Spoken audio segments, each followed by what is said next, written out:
Assalamualaikum warahmatullahi wabarakatuh.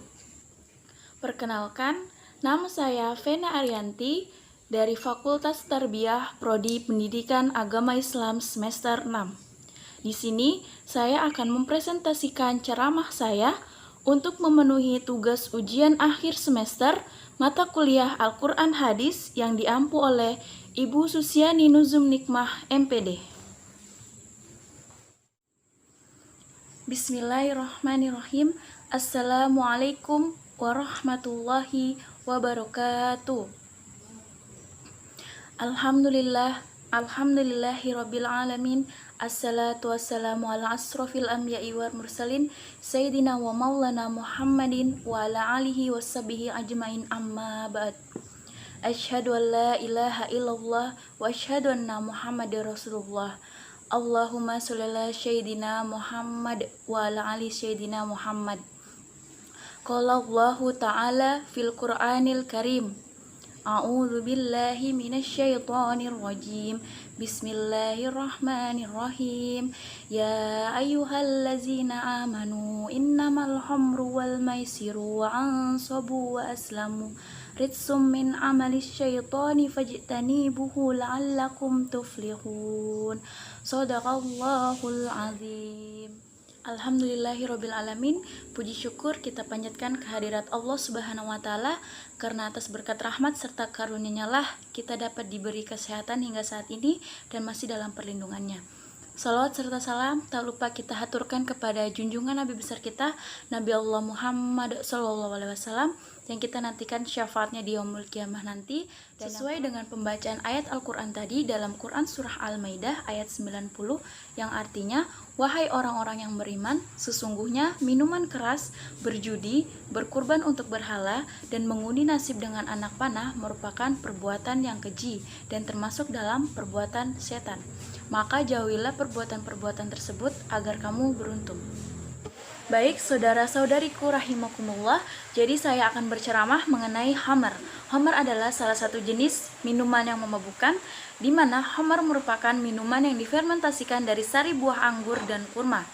Khamar di dalam Al-Quran sudah dilarang, salah satunya di dalam Quran Surah Al-Maidah ayat 90. Khamar merupakan minuman yang banyak mudaratnya dibandingkan syafaatnya. Hal ini sesuai dengan hadis Nabi Muhammad SAW, kullu muskiri khamru wa kullu khamrin haram, yang artinya adalah setiap yang memabukkan adalah khamar dan setiap khamar adalah haram. Dan ya, dari hadis tersebut sudah jelas dikatakan bahwa khamar adalah haram. Ketika orang meminum khamar, maka dia akan mabuk, dan orang yang mabuk dikatakan sebagai teman setan. Mengapa demikian? Karena orang yang meminum khamar tersebut, dia akan kehilangan daya kontrol, sehingga perbuatannya nyaris tidak terkontrol lagi, tidak ada lagi harga diri, tidak ada lagi sifat memelihara, dan tidak ada lagi rahasia. Dan itu merupakan ciri-ciri dari teman setan. Seorang remaja dan juga masyarakat dewasa ini ketika sudah meminum yang namanya khamar, dia akan merasa yang namanya fly in the sky atau terbang di angkasa. Dia akan merasakan bagaimana dunianya itu luas, dan juga dia bisa melupakan sejenak yang namanya permasalahan dan menganggap bahwa permasalahannya itu sudah selesai dan tidak ada lagi beban pikiran di dalam otaknya. Lantas, apakah demikian cara menyelesaikan masalah yang baik? Kita bisa melakukan kegiatan-kegiatan positif selain meminum minuman khamar tersebut, dan itu bukan merupakan hobi yang bagus. Dewasa ini, masyarakat ataupun remaja ketika dinasihatin, kenapa sih kamu meminum khamar? Pasti jawabannya begini, kenapa? Yang meminum khamar kan saya, belinya juga pakai uang saya, yang mabuk juga saya, yang penyakitan juga nanti saya.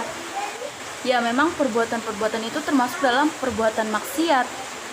Kita ibaratkan misalnya, si Fulan ini pada siang hari dia mau memanjat pohon jambu karena dia melihat jambunya itu merah-merah. Dan pada saat dia sampai di pohonnya, dia digigit semut api. Kita kan tahu kalau digigit semut api kan pasti gatal dan juga panas. Setelah itu dia turun dari pohonnya, dia kembali ke rumah, dan juga dia ambil yang namanya obor. Dia bakar semut apinya itu sampai ke pohon-pohonnya. Dan semutnya kan yang gigit tadi satu, tapi yang kena itu semua. Maka hal itu sama halnya dengan orang yang meminum minuman keras atau yang melakukan maksiat. Ya memang yang meminum minuman keras dia, pakai uangnya dia, yang mabuk juga dia.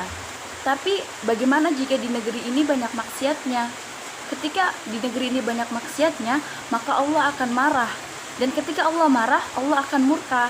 Ketika Allah murka, maka Allah akan menurunkan yang namanya bencana alam, yaitu bisa berupa gempa bumi, tsunami, dan sebagainya.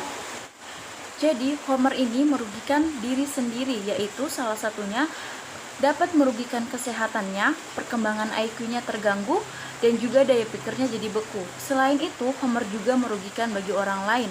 Ketika seseorang yang mempunyai ekonomi rendah kemudian memiliki hobi meminum minuman keras, maka dia bisa saja mencuri uang ataupun mencuri ayam ataupun mencuri benda dari tetangganya, dan itu dapat merugikan orang lain. Dalam Islam sendiri, pemabuk akan dijatuhi hukuman cambukan sebanyak 40-80 kali. Hal ini tergantung dari kondisi dan situasi tertentu. Pada zaman Nabi, pemabuk akan dijatuhi cambukan sebanyak 40 kali. Dan pada zaman Umar bin Khattab, pemabuk akan dijatuhi hukuman cambuk sebanyak 80 kali. Hal ini karena semakin maraknya pemabuk pada zaman Umar bin Khattab. Allah Subhanahu wa Ta'ala tidak sembarangan dalam menetapkan hukum cambuk, karena hukum cambuk ini memiliki hikmah dan juga manfaat yang baik untuk kesehatan. Dewasa ini dokter-dokter di Rusia melakukan penelitian dan bahkan menemukan bahwa di belakang tubuh manusia ada yang namanya urat-urat syaraf. Urat-urat syaraf ini berhubungan langsung dengan yang namanya kecanduan. Ketika urat-urat syaraf ini dicambuk dari luar, seketika dan secara otomatis urat-urat syaraf tersebut akan berhenti. Dan hal itu akan memberhentikan kita juga pada kecanduan. Hal ini juga sudah dibuktikan oleh seorang lelaki di Rusia yang pada saat itu dia sangat kecanduan yang namanya Homer. Dan ketika dia melakukan terapi cambukan ini, subhanallah, dia langsung sembuh dari kecanduannya. Dalam Homer ini ada sebuah kisah dari sahabat Nabi Muhammad, yaitu bernama Abu Mihjan. Abu Mihjan ini dijuluki sebagai kesatria pemabuk pecinta jihad, di mana kecintaannya terhadap jihad itu sungguh luar biasa. Tetapi di sisi negatifnya, dia memiliki hobi mabuk. Abu Mihjan ini dia sudah tobat berkali-kali, tobat dicambuk, tobat dicambuk, tobat dicambuk, sampai akhirnya dia benar-benar bertobat. Sampai pada suatu ketika terjadi peperangan, beliau diasingkan dan juga diikat di sebuah pohon untuk tidak mengikuti peperangan tersebut, karena dianggap akan memperlemah dan akan memperlambat kemenangan.